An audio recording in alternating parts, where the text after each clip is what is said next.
మరొక నూతన దినాన్ని మనకు అనుగ్రహించిన మహోన్నతులైన దేవునికి స్తుతి ఘనత ప్రభావములు చెల్లునుగాక. ప్రతి దినము మనకు ఎదురవుతున్న ప్రతి సవాళ్లను దైవజ్ఞానంతో ఎదుర్కొంటూ ముందుకు వెళ్ళాలి అంటే ఖచ్చితంగా మనకు దేవుని కృపావార్త కావాలి. దేవుడు అనుగ్రహించిన అనేక కృపావార్తలు కలిగిన ఈ పరిశుద్ధ గ్రంథంలో నుండి ప్రభు నేడు మనకిచ్చిన వాగ్దానాన్ని ధ్యానం చేసుకుందాం.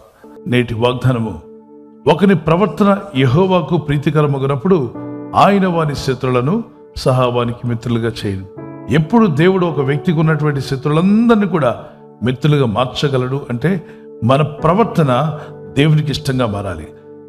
ఒకని ప్రవర్తన, ఆ స్త్రీ, ఆ పురుషుడు, ఆ సేవకుడు, ఆ సేవకుని యొక్క కుటుంబం, మన ప్రవర్తన దేవునికి ప్రీతికరమగునప్పుడు బాగా గుర్తుపెట్టుకోవాలి. అందరూ శత్రువులే వస్తున్నారు మన చుట్టూ అంటే ఎక్కడో మనం దేవునికి ప్రీతికరంగా జీవించట్లేదేమో. ఒకవేళ శత్రువులు పొరపాటున ఎప్పుడైనా ప్రపంచంలో ఎక్కడైనా తయారవచ్చు. ఆ శత్రువులు ఎక్కువైపోతున్నారంటే ఏం చేయాలి?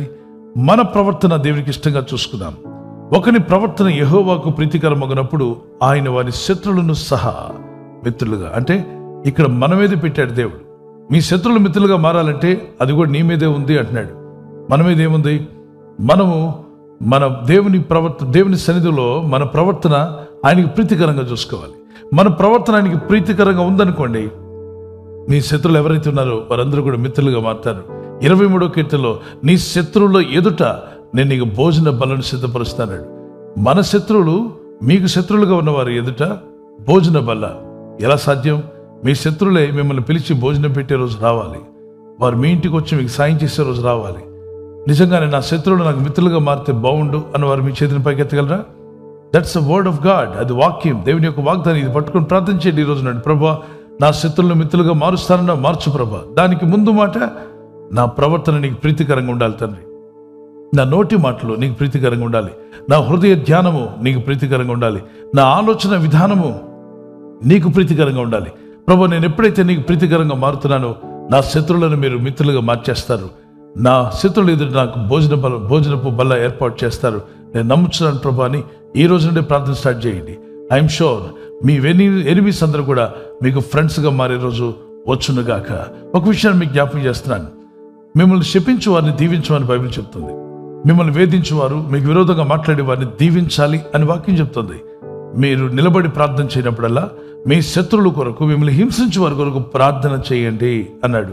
మార్క్స్ వార్త 11వ అధ్యాయం 25వ వచనంలో మీరు నిలబడి ప్రార్థన చేయనప్పుడల్లా, అంటే ఎప్పుడైనా నిలబడి ఉంటారుగా, ప్రార్థన చేసే టైంలో కూర్చొని ప్రార్థన ఉంది, మోకరించి ప్రార్థన ఉంది, అలాగే దేవుని సన్నిధిలో నిలబడి చేసే ప్రార్థనలు కూడా ఉన్నాయి. ఆ ప్రార్థనలో మీ శత్రువులను జ్ఞాపకం చేసుకొని, అంటే వాళ్ళ గురించి ఆలోచించమని కాదు కానీ వారిని క్షమిస్తూ ప్రార్థన చేయండి. వారు ఏం చేశారన్నది జ్ఞాపకం చేసుకోవద్దు. వాళ్ళు కీడు చేసి ఉండొచ్చు, బాధ పెట్టి ఉండొచ్చు, హింసించి ఉండొచ్చు, అవమానపరిచి ఉండొచ్చు, మీకు దుఃఖం కలిగి ఉండొచ్చు. అయితే గుర్తుపెట్టుకోండి, ఎవరైతే మిమ్మల్ని దూషించారో, ఎవరైతే మిమ్మల్ని హేళన చేశారో, ఎవరైతే మిమ్మల్ని అవమానపరిచారో వారే మనసు మార్చుకొని 10 మంది ముందు నిలబడి, 1000 మంది ముందు మీరు మంచివారు అని సాక్ష్యం ఇచ్చారనుకోండి. ఎంత గొప్ప సాక్ష్యం అది! మిమ్మల్ని దూషించిన నోరు మిమ్మల్ని పొగిడే నోరుగా మారునుగాక. మిమ్మల్ని అవమానపరిచిన వారే మిమ్మల్ని ఘనపరిచే రోజు వచ్చునుగాక. మీకు కలిగిన అవమానానికి ప్రతిగా రెట్టింపు ఘనతనివ్వగల శక్తివంతుడు మన దేవుడు. ప్రార్థిద్దాం. ఒక ఆవిడ దీవెనలమ్మ. ఆమె ప్రభువును నమ్ముకున్న తర్వాత ఆమెను ఎవరు శపించినా, ఎవరు దూషించినా ఆమె అందరినీ దీవించడం నేర్చుకుంది. She started blessing. ఎందుకంటే బైబిల్ చెప్తుంది కాబట్టి. నేను దూషించిన వారిని దీవించమన్నాడు, నేను శపించిన వారి కొరకు ప్రార్థన చేయమన్నాడు, హింసించిన వారి కొరకు ప్రార్థన చేయమన్నాడు. ఆమె వాక్యం పట్టుకొని ఎవరు దూషించినా దీవించడం స్టార్ట్ చేసింది. మరొక ఆవిడ ఉంది, శాపాలమ్మ. ఎవరు కనబడినా శపిస్తుంది. ఆమె నోరంతా శాపాలతో నింపుకుంది. ఎవరు కనబడకపోతే కనబడిన పిల్లిని, కుక్కను కూడా వదిలిపెట్టట్లా, అందరినీ శపిస్తుంది. ఆమెకు ఆ శాపంలో శపించడం అనేది ఒక అలవాటు, హ్యాబిట్గా మారిపోయింది. ఇక్కడ ఈమె హ్యాబిట్గా మార్చుకుంది, ఎవరు దూషించినా దీవించడం. సో దీవెనలమ్మ దీవెనలు అలా పైకి వెళ్తున్నాయి. శాపాలు కూడా అలా పైకి వెళ్ళాయి, దేవుని సింహాసనం దగ్గరికి వెళ్తున్నాయి. అప్పుడు ప్రభు అడిగాడు దూతను పిలిచి, ఏంటి ఈ శాపాలు ఎక్కడి వస్తున్నాయి, ఈ దీవెనలు ఎక్కడి వస్తున్నాయని అడిగితే అక్కడున్న దూత చెప్పింది, ప్రభా, సికింద్రాబాద్లో శాపాలమ్మ ఒక ఆవిడ ఉంది, ఆమె శపిస్తుంది కనబడిన వాళ్ళందరినీ. మరీ ఈ మధ్య టూ మచ్ అయిపోయింది, నోటుకు వచ్చినట్టుగా ఎవరిని బట్టి వాళ్ళని శపిస్తుంది. హైదరాబాద్లో ఉందో, వైజాగ్లో ఉందో, లేదు కాకినాడలో ఉందో, రాజమండ్రిలో ఉందో, మరి ప్రపంచంలో ఆంధ్రప్రదేశ్లో, తెలంగాణలో ఎక్కడైనా ఉండొచ్చు. శాపాలమ్మ శపిస్తూ ఉంది నాయన అని. మరి ఈమెందుకు, ఈమెం చేస్తున్నట్టు ఈమె దీవిస్తుంది. మీ వాక్యాన్ని బట్టి బైబిల్లో మీరు చెప్పారు కదా, ఆమె ప్రవర్తన మంచిగా ఉండాలని, అప్పుడు ఆమె వాక్యాన్ని బట్టి దూషించు వారిని దీవించమని ఉంది కనుక ఆమె దీవించడం నేర్చుకుంది ప్రభా అంటే దేవుడు అన్నాడు సంతోషం. సో రెండు వైపుల నుండి మాటలు వస్తున్నాయి, ఇటు పక్క నుండి శాపాలు, ఇటు పక్క నుండి దీవెనలు వస్తున్నాయి. దేవుడైన ప్రభు అన్నాడు, ఏమన్నాడు తెలుసా? ఎవరి మాటలు వారి నెత్తి మీదకి వెళ్ళును గాక అన్నాడట. ఇప్పుడు శాపాలమ్మ నెత్తి మీదకి ఏమొచ్చాయి? దీవెనలమ్మ నెత్తి మీదకి. అందుకే బైబిల్ చెప్తుంది, మార్క్స్ గలతీ పత్రిక 6:7 మోసపోకుడి, దేవుడు వెక్కిరింపబడడు, మనుషుడు ఏమి విత్తునో దాన్ని కోస్తాడు. మనం ఏం విత్తుచున్నామో దాన్ని మనం పంట కోయబోతున్నాం. ఈమె దీవెనలు విత్తింది, దీవెనని పంట కోసింది. ఆమె శపించడం అనే శాపాలు విత్తింది, శాపాలు తెచ్చుకుంది. కనుక శపించే వారిని చూసి కంగారు పడకండి, వాళ్ళ జీవితం అంతా శాపాలమయమైపోద్ది. ఎందుకంటే వారు శపించి శపించి శపించి శాపం అనే విత్తనాలు విత్తి విత్తి విత్తి ఇంటి చుట్టూ శాపాలే మొలుస్తాయి. మీరు దీవించగా దీవించగా దీవించగా మీరు దీవెనలనే విత్తనాలు విత్తుతున్నారు కాబట్టి మీ చుట్టూ దీవెనలే మొలిచే రోజు వచ్చునుగాక. అవును పిల్లరా, మనం ఏం విత్తుతామో దాన్ని కోస్తామని బైబిల్ సెలవిస్తుంది. కనుక ప్రార్థన చేసుకుందాం. ప్రభా, ఈ వాక్యం రోమాపత్రిక 12:20 ప్రియులరా, మీకు మీరే పగ తీర్చుకొనక దేవుని ఉగ్రతకు చోటీయుడి, పగ తీర్చుట నా పని, నేను ప్రతిఫలమిత్తును అని ప్రభు చెప్పుచున్నాడు రాయబడినది. కాబట్టి నీ శత్రువు ఆకలిగొని ఉంటే అతనికి భోజనం పెట్టుము, దప్పిగొని ఉంటే దాహమేము, అలాగ చేయటం వలన అతని తల మీద నిప్పులు కుప్పగా పోస్తావు అన్నాడు. నిప్పులు కుప్పగా పోయడం ఏంటి అంటే, ఆకలితో ఉన్నాడు అనుకోండి శత్రువు, భోజనం పెట్టే అవకాశం ఉంటే భోజనం పెట్టండి, బ్రదర్ భోజనం చేయండి అని చెప్పండి. ఒకవేళ దాహంతో ఉన్నారనుకోండి, అతను మిమ్మల్ని దూషించిన వాడే, మిమ్మల్ని హింసించిన వారే, కానీ అతనికి దాహానికి నీళ్ళు ఇచ్చారనుకోండి, అది ఎలా ఉంటుందంటే వాళ్ళు భోజనం చేసిన తర్వాత, అరే నేను ఇంత ద్రోహం చేశాను, అయినా ఇతను ప్రేమిస్తున్నాడే, ఇంత విరోధంగా మాట్లాడాను, అయినా ఇతను నా పట్ల ఇంత ప్రేమ ఇంత అనురాగం చూపిస్తున్నాడు. ఇక రాత్రి వాళ్ళకి నిద్ర పట్టదు. అతను చేసిన దుష్టక్రియ, తన చెడుతనం ఏంటో తనకు కనిపిస్తుంది, మీ మంచితనం ఏంటో అతనికి కనిపిస్తుంది. అప్పుడు అతను పశ్చాత్తాపడతాడు. ఇలాగ ఒక సహోదరి పాస్టర్ గారి దగ్గరికి వచ్చి అడిగింది, పాస్టర్ గారు, మా ఆయన చాలా శత్రువుగా ఉన్నాడు, నన్ను బాధ పెడుతున్నాడు, హింసిస్తున్నాడు అని చెప్పింది. దానికి పాస్టర్ గారు అన్నారు, నిప్పులు కుప్పగా పోయేమా అని చెప్పాను, ఆ వాక్యం చదవలేదా అని. అప్పుడు ఆమె చెప్పింది, అంటే ఆ మాట అర్థం చేసుకుంటుందేమో అని చెప్పి అన్నారు. రోమపత్రికలో ఉంది కదమ్మా 12:17 వరకు మేము చదవలేదా? నిప్పులు కుప్పగా పోయొచ్చు కదా నీ భర్త శత్రువు అయితే అని చెప్తే, నిప్పులు కుప్పగా పోయలేదు కానీ మొన్న వేడి నీళ్ళు ముఖాన్ని కొట్టానని చెప్పిందట. తల్లి, నేను చెప్పింది అది కాదమ్మా, వేడి నీళ్ళు ముఖాన్ని కొట్టమని కాదు. మరి నిప్పుల కంటే వేడి నీళ్ళు పర్లేదు కదండి. నిప్పులు కాదు వేడి నీళ్ళు కాదు తల్లి, నీకు ఎవరు శత్రువో వారికి చక్కగా భోజనం పెట్టు. నీకు బాగా మీ భర్త బాగా దూషించి కేకలు వేసి అరిచాడు అనుకోండి, ఆ రోజు ఆయనకి ఇష్టమైన కూర ఏదో కమ్మగా చేసి పెట్టు.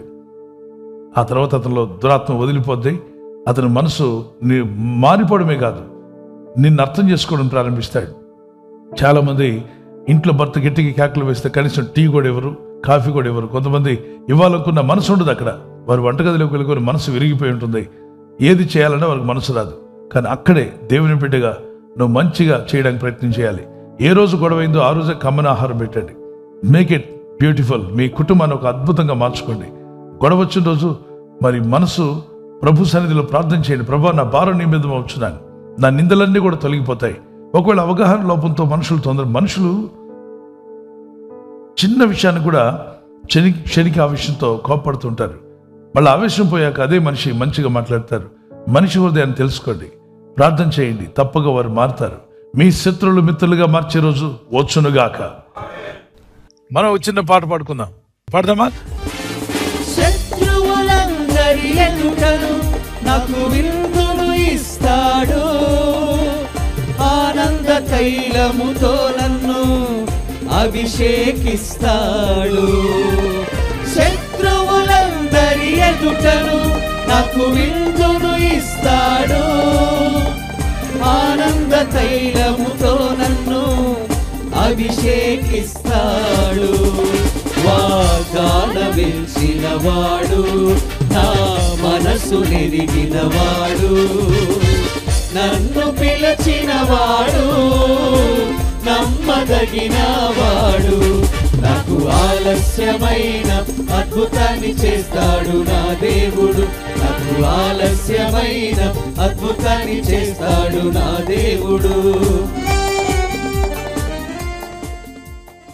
స్ట్రాంగ్ పీపుల్గా మీరు ఉండాలి. తిడితే తిడతాను, కొడితే కొడతాను, శపిస్తే శపిస్తాను, తిరగబడితే తిరగబడతాను, కేసు పెడితే తిరిగి కేసు పెడతానంటే వీక్ మైండెడ్, అంటే స్పిరిట్లో చాలా వీక్గా ఉన్నారు. ప్రార్థన చేయండి. మీ రైట్స్ కొరకు మీరు పోరాడడం తప్పు కాదు, కానీ ముందు ప్రార్థన ద్వారా మీ ప్రవర్తన దేవునికి ప్రీతికరంగా మార్చుకోండి. దేవుడు మీ శత్రువులనే మీ ఇంటికి వచ్చి సారీ చెప్పేలా చేస్తాడు. ఆయన వారి శత్రువులను సహా వారికి మిత్రులుగా చేయను. ఈరోజు ఈ మాటలు వింటున్నారంటే ఖచ్చితంగా మీ శత్రువులను దేవుడు మిత్రులుగా చేయబోతున్నాడు. నా సహోదర సహోదరి, నమ్మితే మీ చేతిని పైకెత్తండి. ప్రభా, నా శత్రువులను సహా నువ్వు మిత్రులుగా చేస్తావు తండ్రి, నేను నమ్ముచున్నాను అన్న వారు లెట్స్ ప్రే. కళ్ళు మూసుకొని ప్రార్థన చేద్దాం. Yes father lord, teach your people. ఈ వాగ్దానం నెరవేర్చు నాయన, ఈ వాగ్దానాన్ని మా పట్ల నెరవేర్చండి. మాకున్నటువంటి శత్రువులు మిత్రులుగా మారాలి ప్రభా. ఎవరైతే విరోధంగా మాట్లాడుతున్నారో, క్రీస్తుకు విరోధంగా ఉన్నవారు, వాక్యానికి విరోధంగా ఉన్నవారు, సేవకులకు, ఇదిగో నీ ప్రజలకు ఎవరైతే విరోధంగా ఉన్నారో వారే శత్రువులు మిత్రులుగా మారే రోజు రావాలి. నీ భోజనపు బల్ల ఎదుట నీ శత్రువులు నీ శత్రువుల ఎదుట నీ భోజన బలను సిద్ధపరుస్తున్నావు. ఇదిగో నీ ప్రజలకు భోజన బలను సిద్ధపరిచి వారిని దీవించండి, ఆశీర్వదించండి. ఆయన విరోధించి బాధపరిచిన వారే వచ్చి ఘనపరిచే రోజు రావాలి. నీ ప్రజలను ఆదుకోమని, మా శత్రువుల కొరకు ఎలా ప్రార్థన చేయాలో నేర్పించండి. మా ప్రవర్తన నీకు ప్రీతికరంగా ఉండే కృపనిమ్మని, మా నోటి మాటలు, మా హృదయ ధ్యానము నీకు అంగీకారం లగునుగాక. యేసుక్రీస్తు నామములో అడుగుచున్నాము మా ప్రియ తండ్రి. ఆమేన్, ఆమేన్. గాడ్ బ్లెస్ యు ప్లరా. ఈ వాగ్దానము మరి ఎవరైతే బర్త్డే, మ్యారేజ్ డే జరుపుకుంటారో వారికి కూడా చదువుతుంది. మీరు కూడా పెళ్లి రోజు కానీ, మ్యారేజ్, వెడ్డింగ్ యానివర్సరీ లేదంటే బర్త్డే జరుపుకునే వారు ఇదే వాగ్దానం పట్టుకొని ప్రార్థన చేయండి. ప్రభు మీకు సహాయం దయచేయునుగాక. మీ కుటుంబాలు వర్ధిల్లి ఆస్వాదించబడాలని మా ప్రార్థన. ఆయన ఆరోగ్యములు అనుగ్రహించి ఈ లోకంలో దేవుని చేతులు దివిటీలుగా మీరు వాడబడి దేవుని కృపలో మీరు వర్ధిల్లుదురుగాక. God bless you. Happy birthday to you. అలాగే మ్యారేజ్ డే జరుపుకునే వారికి happy anniversary, many more returns of the day. God bless you. ప్రభువైన యేసుక్రీస్తు యొక్క కృపా సమాధానాలు మీకు, మీ కుటుంబానికి సదా తోడై ఉండి నడిపించునుగాక. God bless you.